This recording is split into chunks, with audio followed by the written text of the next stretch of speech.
Hi, welcome to Iron Health Talk with Dr. Akram. I am Akram. In this program, we'll be talking about all kind of different health issues with different experts in the field. But today we're going to talk something really important, the real origin of COVID-19.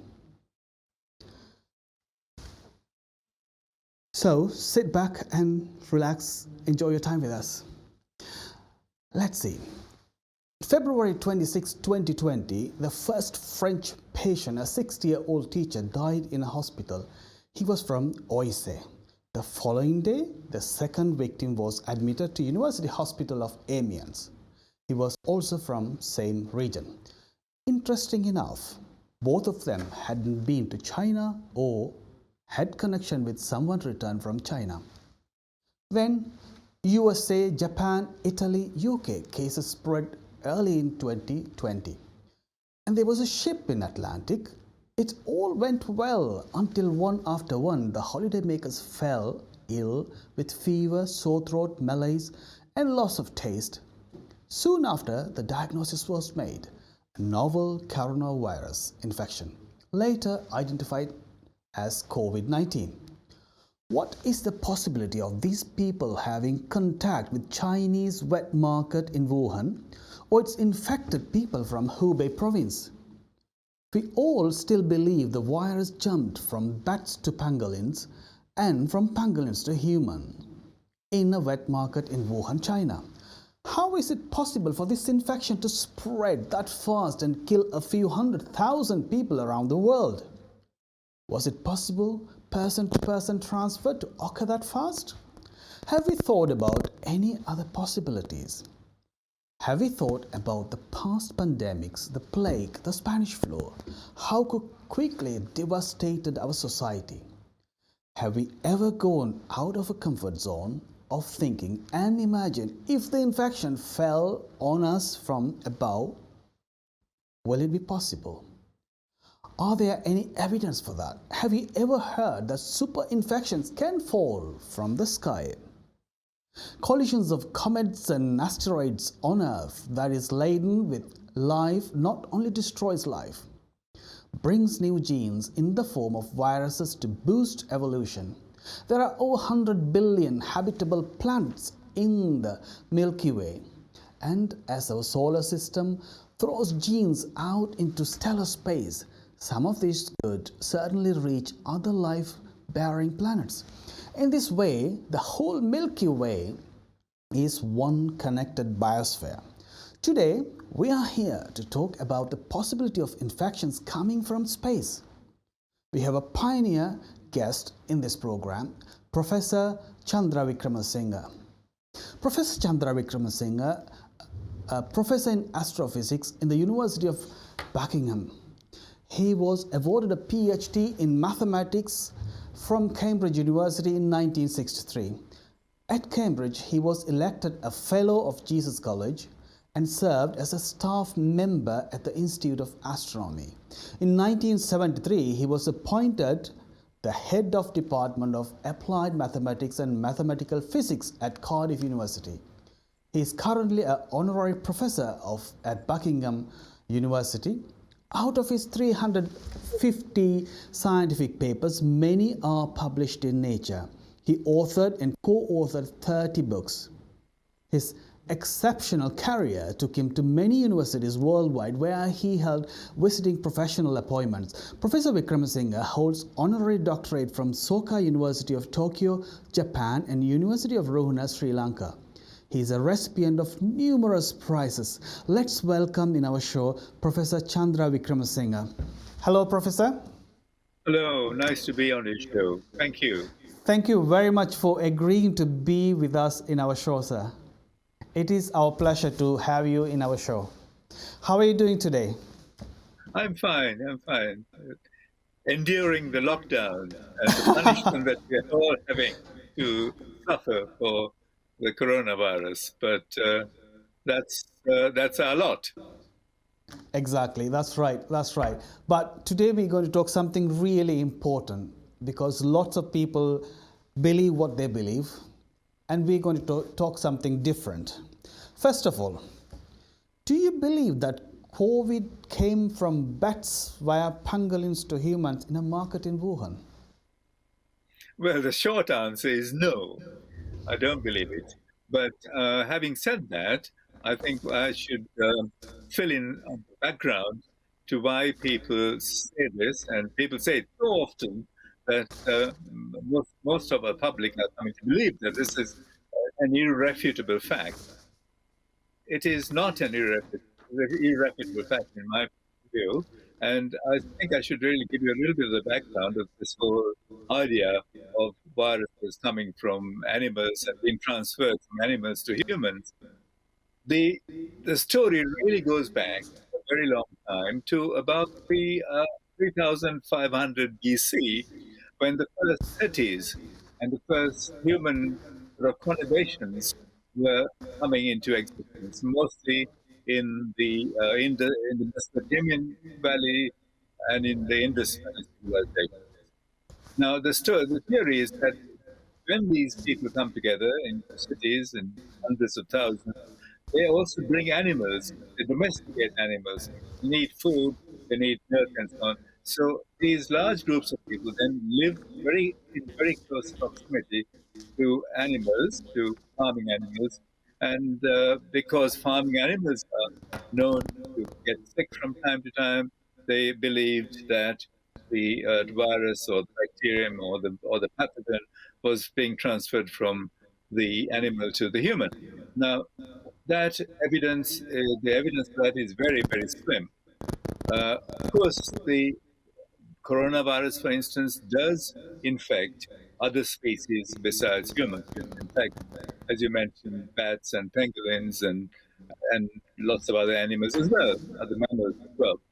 But the story that the virus that came to humans in sort of late 2019 was a switch of an animal virus, and the animal virus was thought to be a bat virus.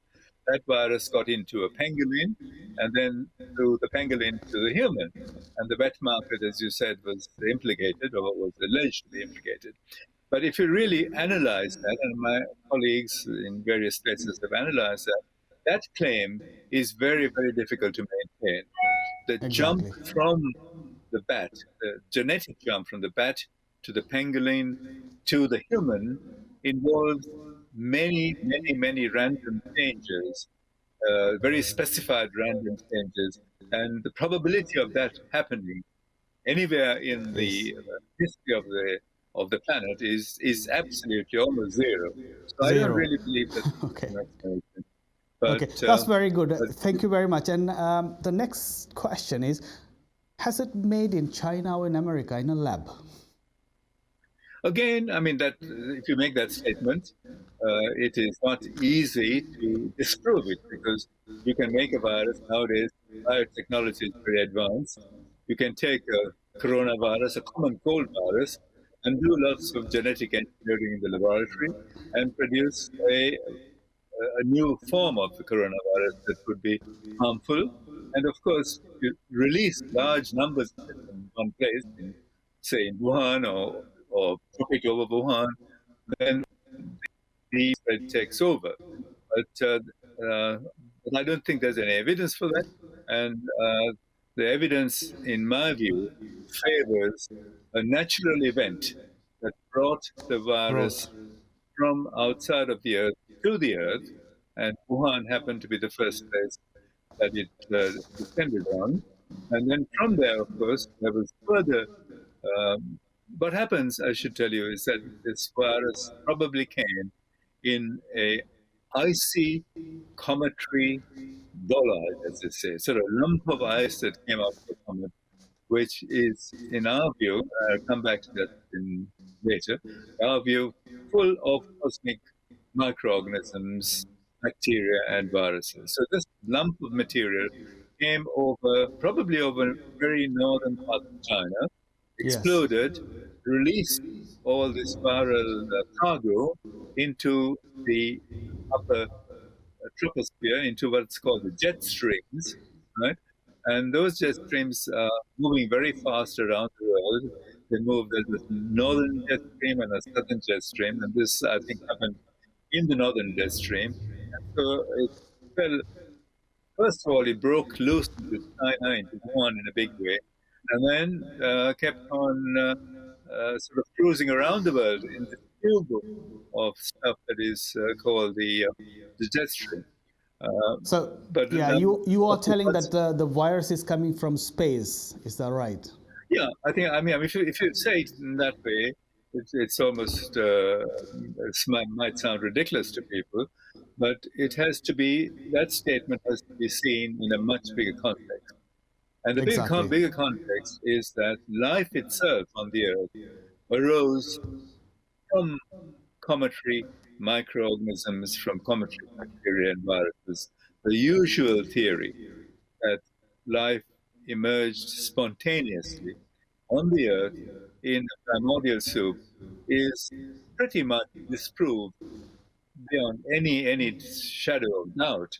But because of the great tenacity of scientists who've held this view for centuries, it is very difficult to shift that position. Uh, every single experiment that has been done in the laboratory for the last 50 years, and it's been done in many laboratories, try to make bacteria from Yes. non-life, they've been a dismal failure. So Thank you it's very against much, that background. Professor. I'm going to hold it because it's quite, we kind of reaching the time for our quick break. And what we do, we will go for a quick break and we'll talk more about the virus coming from space. Okay.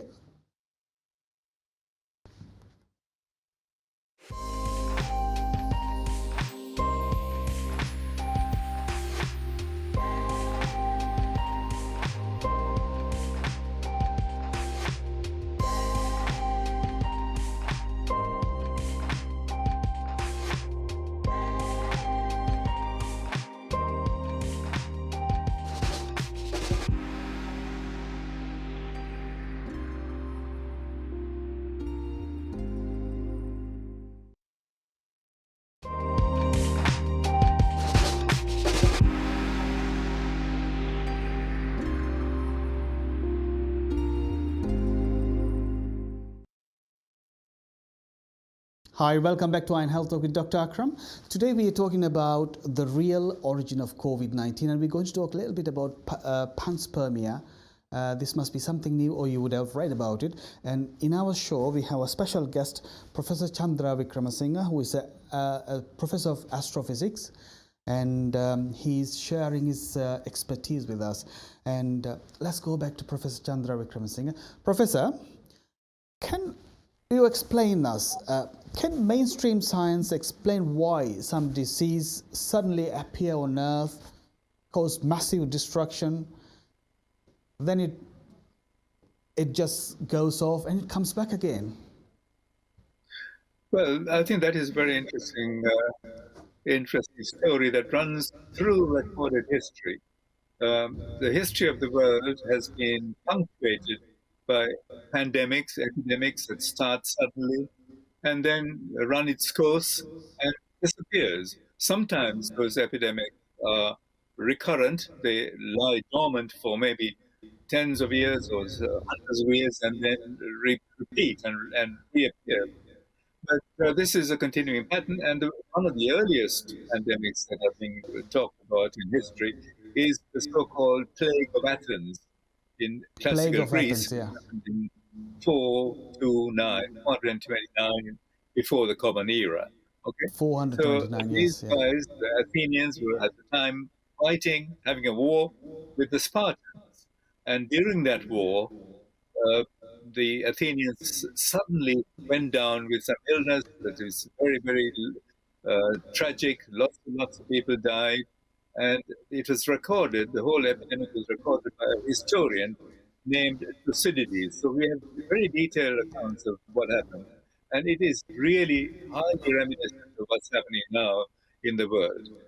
This epidemic came suddenly, appeared sort of suddenly in around Athens, so suddenly that many of the great guys in Athens thought that the enemy, which is the Spartans, had poisoned their water supplies. Right? They didn't at that time. They didn't know that epidemics were caused by viruses or bacteria, but they thought the water was poisoned. And so this is very similar to what we are saying now about China releasing a virus to the It's rest of the releasing the world. virus, yes. What did we It's learn from the amazing. Yes. yes? What did we learn from Yeah. the influenza? Yeah, that is very interesting because I think influenza holds a clue to this whole episode of pandemic and the whole story of pandemics. The most devastating influenza pandemic in recent times, in the last couple of centuries, was in 1918, 1919. Right? This was during the First World War. First World War, And yes. it is well documented. The cases are documented, the deaths are documented, and it is believed that more people died from influenza in the pandemic and the and in the two world wars together. So something like 30 Together. million people died. But 30 what's million people really very died, yes. interesting about this pandemic is that the first attacks of the lethal variant of this influenza appeared on the same day, exactly the same day, in Boston and Bombay, right? That, And this is that's like, that's very interesting. So the infection appeared in the same day in Boston and Bombay. How is it possible? Bombay. Those days there was no air travel, and the ships took months to travel, and a war was going on. How is it possible? Well, it's impossible. So this is why I think that story and similar stories hold the key to where these new viruses, new disease-causing viruses come from. They fall from the skies. Just imagine a cargo of influenza virus of this new type, right? It's a new type of virus because that's the reason that people got badly affected. This stuff was deposited in the stratosphere at 50 kilometers above the So Earth's 50 surface kilometers above on the sky it was there, on the and sky. it Yeah, descended slowly. it descended slowly into the troposphere, where all the rain clouds are, and then it fell just where the rain clouds broke, where the meteorological conditions were appropriate. So, falling at the same time in Boston and Bombay in 1918 from the weather is no problem. But as you Yeah, said, that I that mean, that explains a bit more for our viewers, I think, because we went back to influenza. You said the influenza appeared same time in Boston and Bombay, and it came from space. But if it came from space, how did the space get this influenza? How come it came there? well, that's why we have to go back to the whole bigger picture of panspermia. The idea that Panspermia, life, exactly. That's what we're going for. yeah, that's the reason that all this happens, and that's the only logical explanation. And the explanation is based on the fact that there is no good there's no good understanding of how life originated and evolved on the Earth if there was no input from the cosmos. So our theory is that comets carry the bacteria and viruses and bring these to the Earth. The first time this happened on our planet was 4.2 billion years ago. Right? So So now, 4.2 billion years ago, the first life came from with comets to the Earth. first time came with comets, and What and then the about old the exactly? What about the theory we all believe there's something else, isn't it? well, the theory that we all believe or been taught in the school when we were Exactly. children is that there was a primordial soup that developed in the oceans and chemistry that happened between organic molecules, between inorganic and organic molecules, somehow led to the first simple self-replicating living molecule or living structure. Now, there's Is no that possible in a laboratory setup? no. I mean, we have, not we personally, but scientists for the last 100 years have been trying to do that, and they have not succeeded. So The it's not reason possible. for them Yeah. not succeeding is that the information that is needed. I mean, it's okay having organic molecules. That's not a big deal. Building blocks of life are simple, right? They're like amino acids and so on. But you've got to string these together in extremely precise arrangements if you're going to get anything like a living system. So the odds against that happening on the Earth in a primordial group is 0.000. There's no chance of it happening, Okay, right? that And that's very interesting. It's the odd is really low, but now you're telling the life came to Earth from space. It's yeah, called if you your theory expand, of yeah, panspermia. Shall we discuss that's right. about this a bit more? Yeah, I mean, panspermia, the idea of panspermia is very old in terms of history. The old Vedantic literature in India states that life was an eternal component of the universe. The universe was oscillating. It was sort of going up, back and forth. And this was the ancient Vedic ideas. That was about 2000 before the Common Era, 2000 years before the Common Era. Now, at the time of classical Greece, which is supposed to be the starting point of Western culture, Western civilization, there was in about 500 BCE, for the Common Era, a philosopher scientist called Anaxagoras. Okay, and he said that he maintained that life is integral, is part of the universe. Seeds of life are everywhere. Whenever conditions are right, these seeds get together and form living systems. And that he called it pans, meaning everywhere, and spermata is like sperm, spermata, seeds, so seeds everywhere was his idea. That essentially goes back to Vedic times. So 500 BC was Anaxagoras. 100 years later, there was a more influential philosopher who turned up in Greece, again in classical Greece, right? And his name is Aristotle. And Aristotle, yeah, he everybody had a knows about different him, yeah. point of view. Everyone knows Aristotle and his philosophy and so on. So Aristotle's view was that life is generated spontaneously from non-living matter on the earth, right? And he had various examples that he cited. He said it's like fireflies emerging from a mixture of warm earth and morning dew, right? And this is what he saw. His eyes witnessed this. He saw a lump of wet earth and morning dew, and then the fireflies were coming out of it, and he thought this was evidence for the origin of life. Now that has been the orthodox position. Aristotle's views have been the orthodox position right through the 19th century, beginning of the 19th century. And I hesitate to say this, and one of the reasons is that Aristotelian philosophy was sanctioned by Saint Augustine as part of Christian theology, Christian philosophy. So it's very, very closely tied up. And also, Exactly, yeah. Aristotle had the idea that the earth was the center of the universe. Okay, and and they took the Copernican revolution to overturn that. But the idea that life is centered on the earth, started on the earth, persisted against all the odds. Let's talk about Uh, your research. I think you've been doing research for a long time, even before I was born, according yeah, to your data. You've been doing lots of research on this panspermia, and with your colleague, I think was collaborate. collaborator exactly. Yeah, Shall yeah. we explain a bit more about what you have Yeah, done in this aspect? yeah. I think the way we started was within this. Our research was well within the confines of astronomy. It was astronomical research.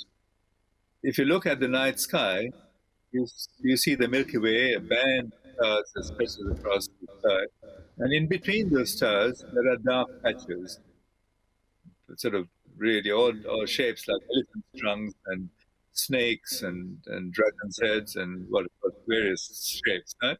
And Yes. these dark patches have been a mystery for a long time. Until the 1960s, when I began to research on these things, people had various ideas, but they turned out to be wrong, right? So I began to investigate the properties of this material, which is essentially dust.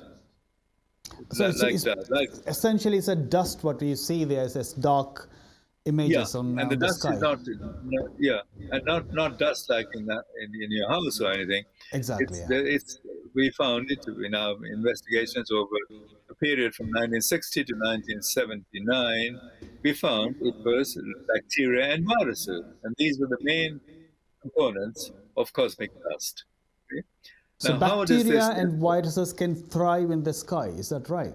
can survive in the sky? Can survive. Can They don't survive. thrive. They need to get into a watery environment in order Okay. to multiply, replicate, and do its biology.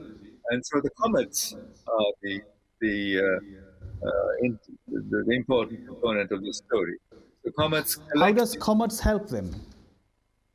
The comets mop up this. When the Earth, our solar system formed, the outer regions of our solar system, this is 5 billion years ago, or nearly 5 billion years ago, was was a swarm of comet type bodies. And a single comet is about 10 kilometers across. Right? They're not small objects, they're 10 kilometers across. And they're made mostly of water, organics, and rock. Okay. And there's radioactivity inside the comets. So the Okay. interior of comets have warm, watery interiors. Okay. Which Professor, we're it going to talk cools. more about the comets and how we transport the viruses and bacteria after the break, because it's a time for a quick short break, and we're going to see you afterwards. Is that all right? Thank you very much.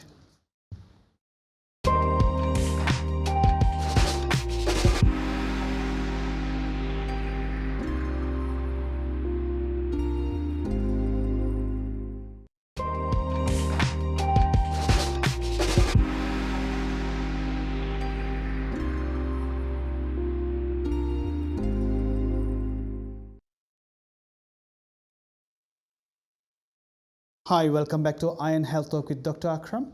Today we are talking something really important. This is about the real origin of COVID-19, which is something different than what we believed.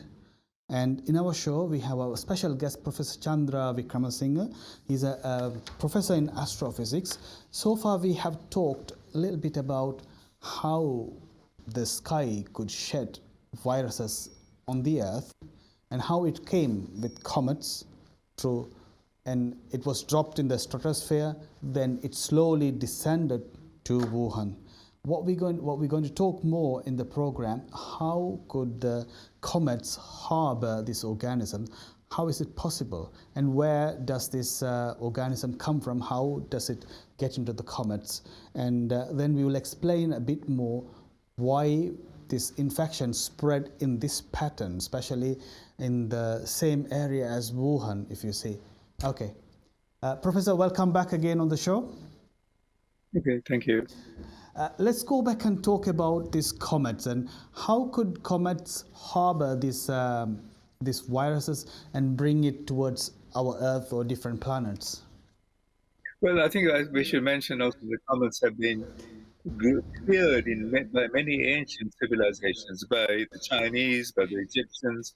They saw comets as the bringers of pestilence and death. Now, when we began to revive this kind of belief using science, people are very suspicious because they don't like to revive superstitious beliefs that they thought were superstition.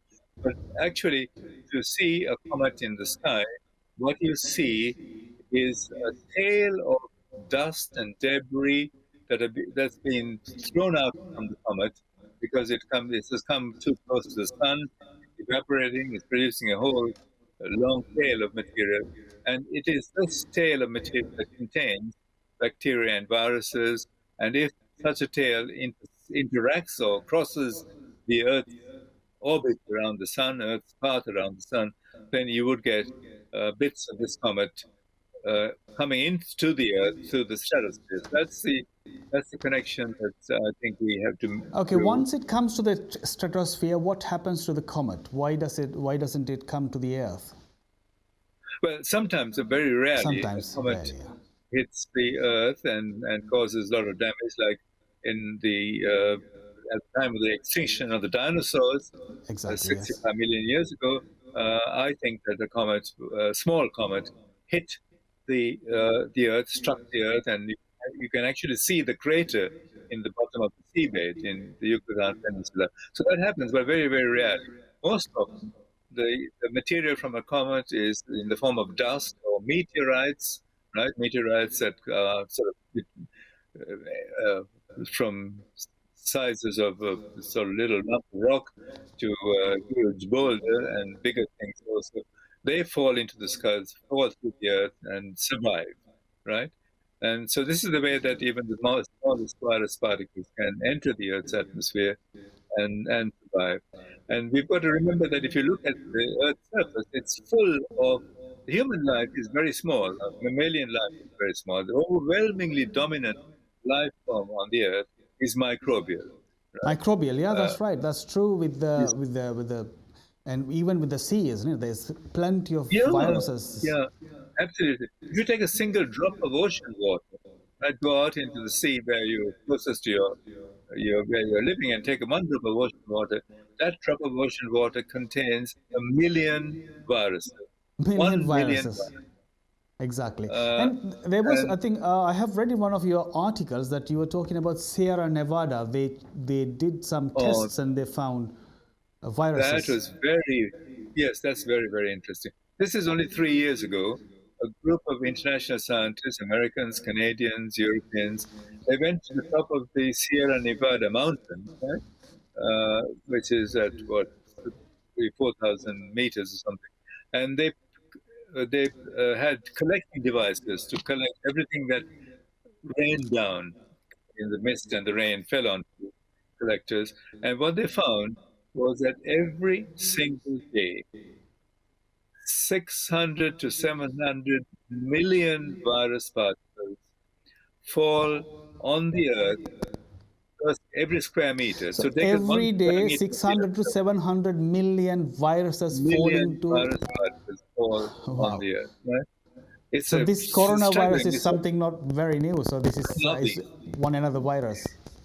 Yeah, well, I think the way they got over that is to say that if they want to be conservative, they would say that those virus particles were lifted from the Earth's surface in pandemic or whatever, Right. and then fell back in the rain, right? Exactly. I mean, that could be a small component. I think even in the case of viral pandemic, like coronavirus, they would get the stuff that is lifted from, say, from Wuhan, a large number of Can people, you person to explain? person.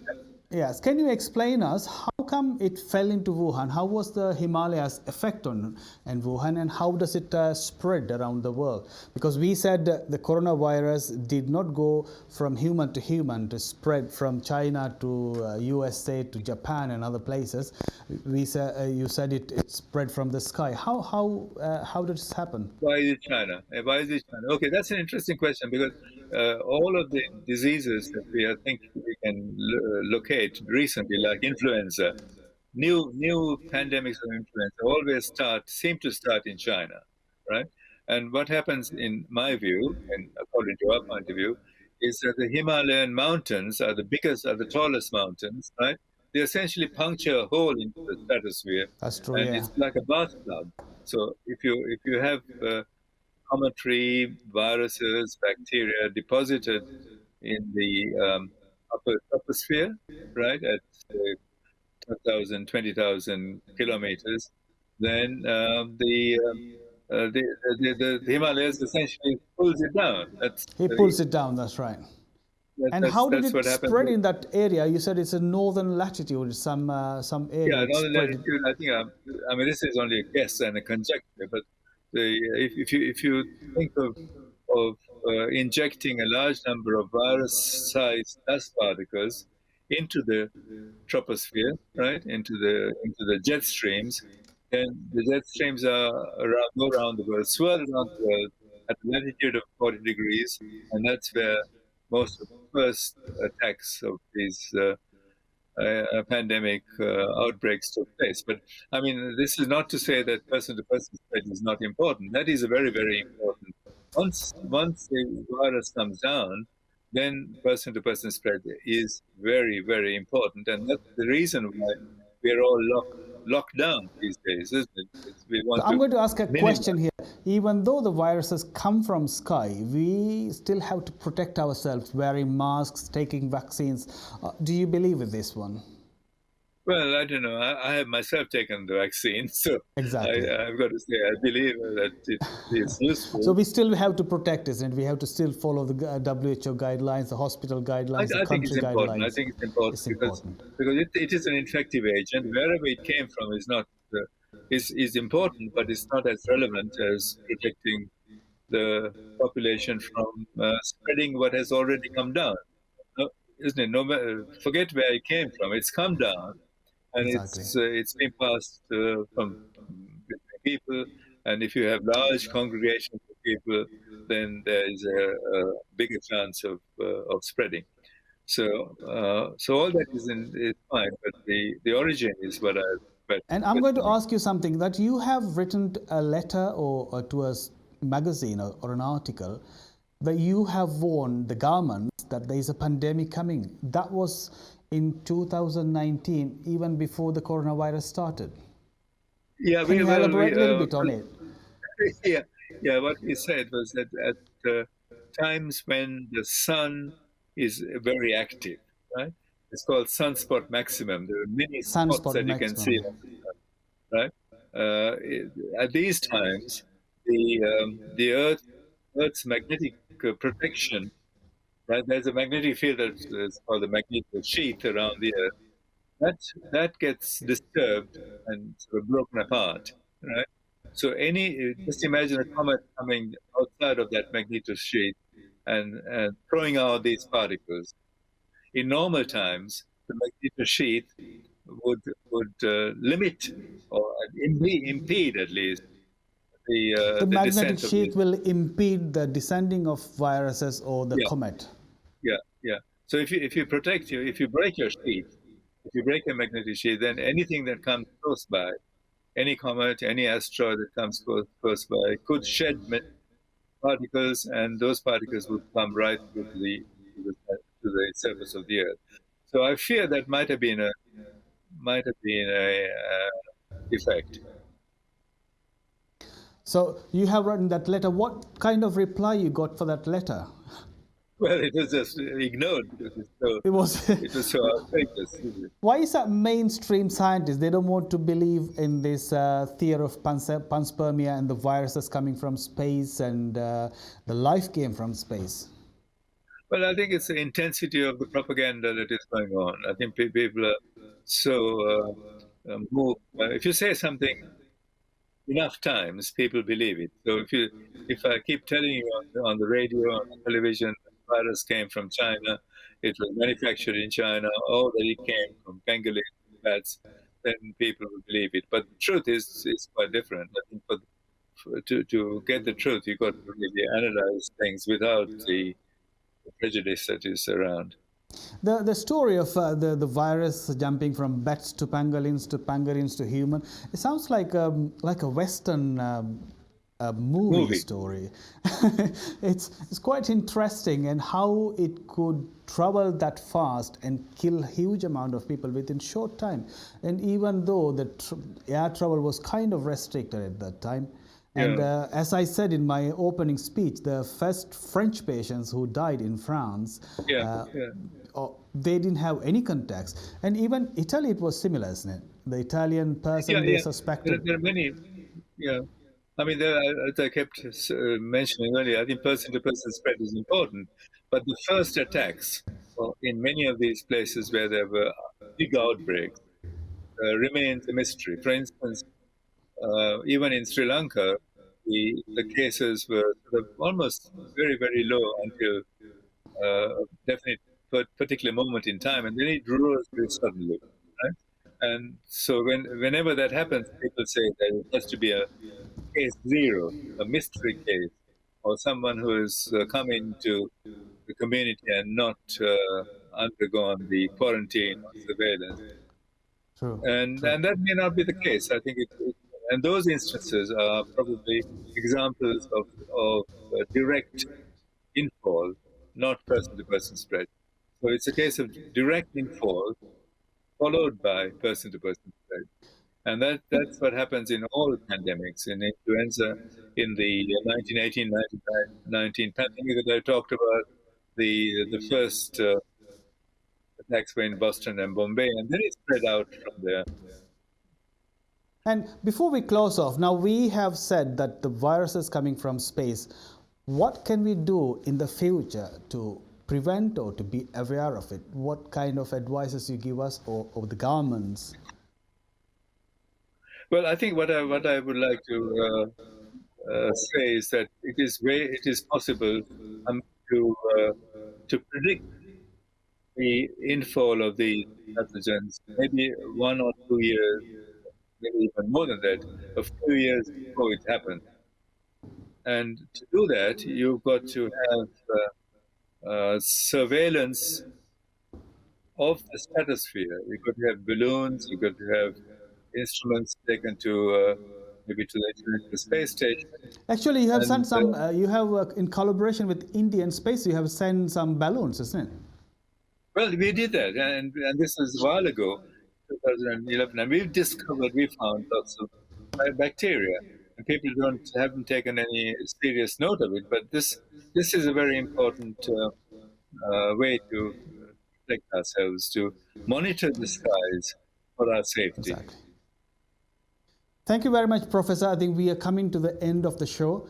It was really great explaining all about your research, which you've been doing for a long time, and you have explained us about the real origin of COVID-19, and we have talked about panspermia, and we have talked how the comets could bring different organisms, viruses and bacteria from different part of the world into us, and that actually sometimes it harms, and most of the time it helps us as well, because we also got about 33% of the viral gene in our body.